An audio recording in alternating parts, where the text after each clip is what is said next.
Mudar. Um www. E que já disse tudo o que tinha que dizer, está tudo gravado, as pessoas novas vão poder assistir e a gente pode repetir se quiser. Mas a minha dúvida é... se você vier igual o outro, me diz como faz! Pode calar a boca. Não, pai, não, eu tô brincando. Falando a verdade, é que só uns abaixam. Diante de tudo isso, quer dizer, de tudo que o senhor está falando, se a gente confia, está tudo certo. Tudo que é. Não. Olha, a pergunta dela é interessante. Diante de tudo isso que o senhor diz, se nós confia, antes de confiar, tem uma coisa: acreditar. Se você acredita no que eu digo, a minha pergunta é: para que você vai procurar outra coisa? Compreende? Eu não estou querendo dizer que eu sou certo.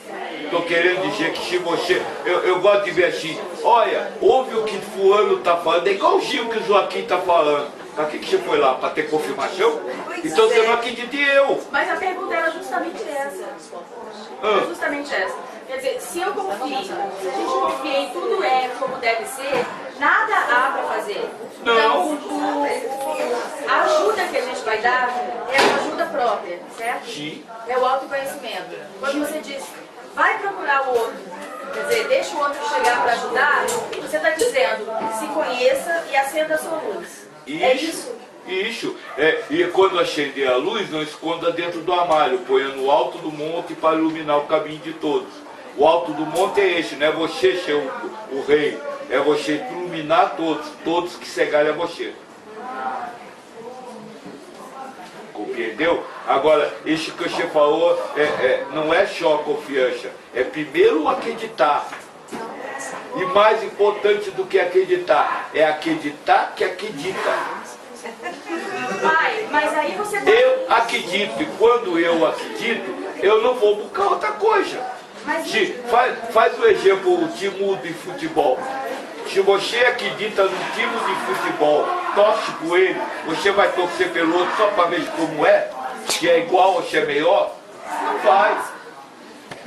Agora o problema é que aí você segue uma corrente, mas está sempre buscando razões para seguir aquela corrente. Aí não há queixa. Esse é o ponto. O ponto aí também não importa se você lê outra coisa ou não, né, pai? Ou se você está em uma outra religião, você não importa se você lê, se caiu na sua mão e leu.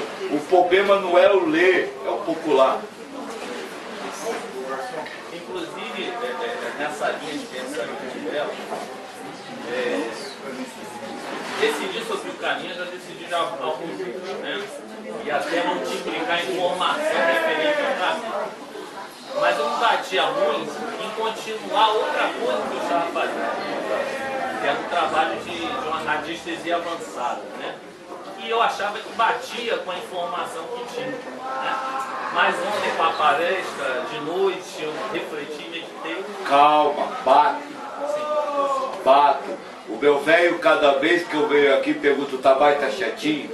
Por quê? Porque se você pegar o que eu falei ontem para você, como é que você vai fazer um trabalho de ex para você ajudar uma pessoa a se sentir melhor? Como é que você vai fazer uma apometria? Seria impossível. Mas você pode fazer uma apometria tendo em mente isso. Você pode fazer um trabalho de eike ao mesmo tempo usando isso. Você pode fazer uma zila de umbanda que tradicionalmente é simplesmente para atender. Fala, filho, que você está precisando. Que o namorado volte, né? Você pode fazer tudo isso aqui, ó. Mas foi isso, eu parei de fazer porque batia justamente a informação. Mas ontem, meditando, eu vi, não, dá para fazer de uma forma diferente. Isso, porque, veja, tudo isso, eu sempre disse com o velho, é ponto-socorro. Vocês precisam entender uma coisa: quando você está mal, doente, então você não pode ser tratado daquela doença, você está muito mal. Você precisa ir para o ponto-socorro, ser estabilizado. Depois que você é estabilizado, aí você vai para o médico. Aí você vai começar o tratamento da doença. Porque, na verdade, no ponto de socorro, eles tratam a quise, não a doença. Então é a mesma coisa, todos esses trabalhos, a Umbanda, o Cadeco, a apometia, o que o Oxê faz, essa moça que eu falei da médica, tudo isso é trabalho de emergência, trabalho de estabilização, para dar força ao tratamento. Inclusive, eu queria até compartilhar a informação com as outras pessoas, que quando a gente começa esse trabalho de dar informação, eu dou informação para o pessoal que já tem capacidade de entender. Sim. Mas mesmo assim, esses que têm capacidade de entender, alguns não vão continuar. É para o pessoal não se preocupar. É porque tem duas coisas, né? Só a capacidade de entender.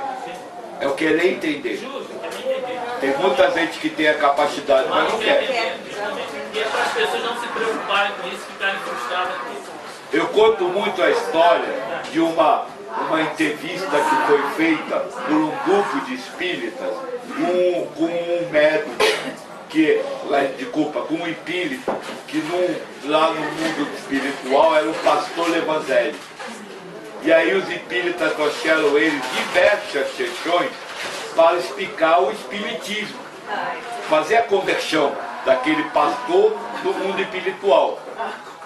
Depois de algumas vezes, o espírito diz: entendi, agora eu entendi tudo do espiritismo, vocês estão certos.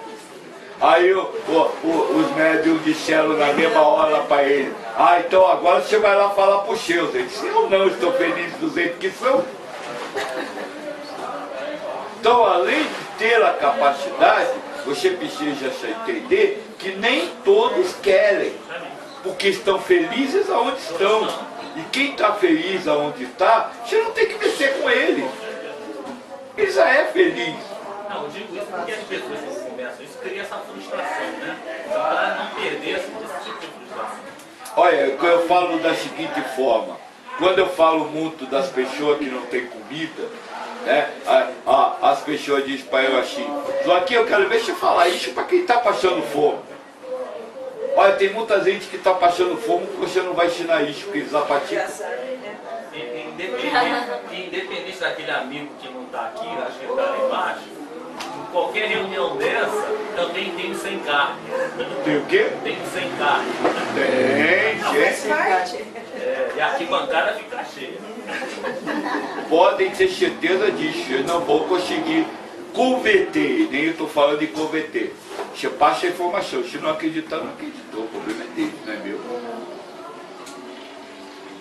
Ficou claro? Então é isso mesmo. Agora, nunca deixe de fazer o que você está fazendo. Seja o que for, mas aí, Joaquim, como é que eu vou incorporar com isso aqui? Você diz que nem existe espírito para incorporar, aí de repente, faz, é teatrinho. Cumpra o seu papel no teatro da vida. Agora você tem a consciência que é teatrinho e você tenta levar os outros a ter essa consciência.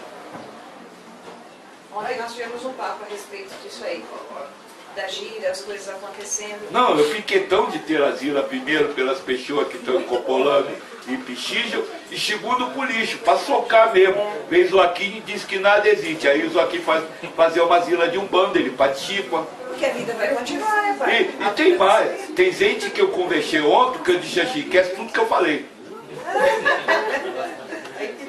Porque na hora de eu falar com a pessoa, no problema dela, eu não posso ser teórico. Eu tenho que falar do problema dela. Mas eu estou usando isso como base para falar o que eu falo. Entendeu? A Meta me ensinou uma coisa muito interessante. Eu? A Mestra me ensinou. O tempo é ciclo. Como é que você falou? Cíclico. Não, Gigi, é redondo. O tempo não corre assim, ele corre assim. Você começa e acaba, começa e acaba. Lá na casa do meu xodó, no dia que nós estávamos falando, a memória é boa. No dia que nós estávamos falando, do inimigo de Deus. Já que não existem tempo, mais ou menos. Por aí, né? Mas memória é boa, tem um papel